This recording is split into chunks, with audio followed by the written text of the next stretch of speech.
Believe it or not, WWE's Lars Sullivan is one hell of a talker. The guy speaks with an eloquence belying his brutish style and Korg-like appearance, as he'd show almost every week when he was down in NXT. But don't expect him to be flexing his vocal muscles anytime soon. For now, the freak is, well, a freak. His only job is bashing goobers around while sweating and breathing heavily and looking kind of creepy and stuff. And perhaps unsurprisingly, Lars isn't the only skilled talker that WWE have kept away from a microphone, and their history is littered with many more examples. Now, for some of these guys, it was down to their gimmicks and keeping them protected, but for others, it was WWE's own silly belief that they just couldn't talk. Either way, for a variety of reasons, the company kept them away from live microphones. So let's run through them. I'm Andy for What Culture Wrestling, and here are 8 great talkers that WWE didn't let talk. Number 8, Yokozuna. Now I bet you weren't expecting me to list this big slab of beef in the very first entry, but here we are. And as we all know, Yokozuna was initially accompanied in WWE by manager Mr. Fuji. At one point, Vince McMahon decided to switch things up, so he started phasing out Mr. Fuji and he brought in Jim Cornette as Yoko's American spokesman. Now, Corny, being the notorious motor mouth that he is, and in fairness, one of the greatest managers of all time, would do the bulk of the speaking for Yokozuna before Yoko would chime in at the end and scream something like, "Banzai." Yup. Things stayed that way until Yokozuna finally left Camp Cornette and turned into an unlikely babyface to feud with Vader, and from there, the big man would come into his own as a talker. Dropping the Japanese sumo pretense and speaking naturally, Yoko's promos were loud and brash and kind of all over the place at times, but they at least showed he could do the job when required. And in fairness, keeping Yoko largely away from the microphone while working the sumo gimmick was entirely the right choice. He had power and gravitas as this strong, silent monster with a mouthpiece, and both Fuji and Cornette were essential in establishing him and then preserving him as a star. Number 7. EC3. I think I speak for us all when I say that EC3's main roster presentation has been absolutely baffling, with the 1%er lucky to make television more than once a month, let alone, you know, pick up the odd win here and there. What's most confusing about all this is that he seemed to fit Vince McMahon's mold to a T. EC3 is big, he's beefy, he's got bulging muscles, he looks great in a suit, he plays a character well,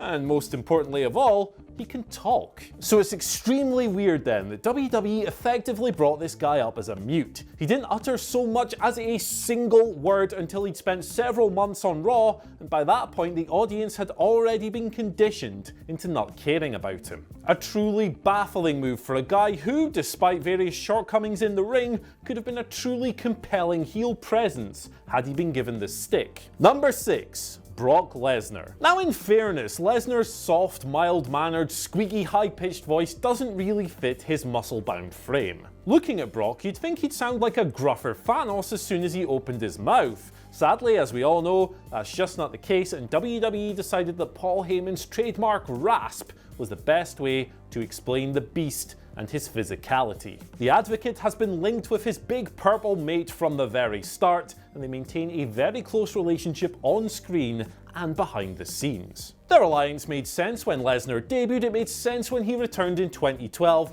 and it continues to make sense today. And while WWE have teased a number of split angles since Lesnar returned, there's a reason they're still stuck together in 2019. But Lesnar is actually way more articulate than he's given credit for, despite the odd awkward moment like that one promo back in August 2013. You know, the "I'm the beast! Paul, say something stupid." That one. Regardless, Brock isn't the charisma vacuum that many managered wrestlers are. He just has Heyman to do the yakking for him, and that's okay. Number 5. Kane. This is another one that does make sense because it was done to protect the gimmick, and the last thing WWE would have wanted was to have the burned, scarred, scary monster exposed by cutting goofy promos from day one. Michael Hamflett's favourite wrestler Kane was a revenge-driven monster backed by Paul Bearer's shrill hype, the char-grilled imagery of fire and flame, and, you know, his own big melty face. When he debuted, the character was badass to the core, but you guys must have seen how things went when he started speaking through that voice box. Suck it! I mean, for God's sake. As the years progressed, Kane would As the years progressed, Kane gradually began speaking more. Then, when the company decided to unmask him in 2003, he was cutting promos all the damn time, showing that he could do a pretty decent job all along. It wasn't until then that Kane's skills on the microphone came to the forefront, and yeah, listening to him talk about killing his neighbour's dog and watching it rot were really cheesy and corny, but sports entertainment is cheesy and corny, and it was an absolute hoot. So what's the problem? Number 4. Mankind. This is another gimmick-based entry, as Mick Foley's deranged Mankind character did at one point rely on a manager to do the talking for him. Again, it was Paul Bearer who barked about all the ropey things that Mankind wanted to do, and Foley would punctuate these promos with tortured screams. It really worked. That the original Mankind character didn't do much talking was by design, but over time, Vince McMahon came to appreciate the mind behind the character. Foley was given a lot more material to work with, and it was that famous sit-down interview with Jim Ross in 1997 that changed everyone's mind. Really, it's still one of the most disturbing segments in WWE history, and not in a bad way. Through words, Foley was able to build a permanent bond through the audience, whether he was performing as Dude Love, Mankind, Cactus Jack, or under his own name, even though during the early days, he really didn't get to do much of it. Number 3. Ric Flair. Look up best wrestling promo cutter in the dictionary and you won't find a picture of Ric Flair because that's not a real thing, dummy. But there's no way anyone can argue that Flair isn't one of the best of all time in this particular department. His over-the-top hollering, styling and profiling and trademark woo are absolutely timeless, and they've made for some of the best and most memorable wrestling promos history. Check the Royal Rumble 92, for example, with a tear in my eye, etc, etc, etc. But a 2015 return saw Flair take on a different role as a manager.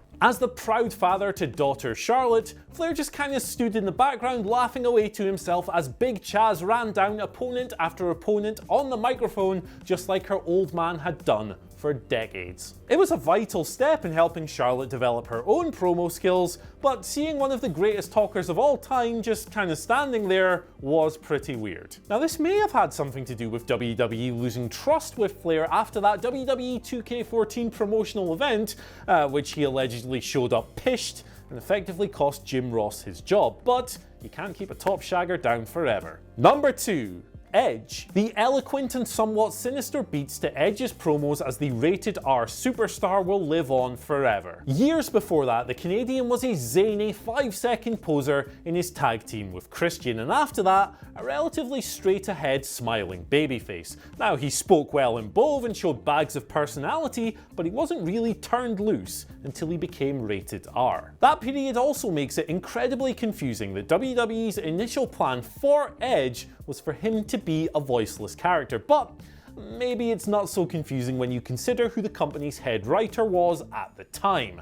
Vince Russo. This was 1998 and Russo had the absolute brainwave to turn Edge into, and I quote, a deaf mute because he didn't think Adam Copeland could speak and he wanted to get around that weakness. The only problem with that, Vince, you absolute dummy, is that there weren't any weaknesses. Edge could talk, and he would prove that continually throughout his career, becoming one of WWE's most engaging, magnetic, and charismatic promo cutters. And at number 1, Steve Austin. He's WWE's most iconic figure from their most iconic period, a man responsible for countless timeless catchphrases, and one of the most listened to podcast hosts in the entire game. But believe it or not, there was a time when Steve Austin wasn't seen as much of a talker. Debuting in 1995, he was the Ringmaster, a boots and trunks mechanic with about as much pizzazz as a 5-minute Baron Corbin chinlock. And it wasn't through choice. Austin was given Ted DiBiase as a manager when he signed up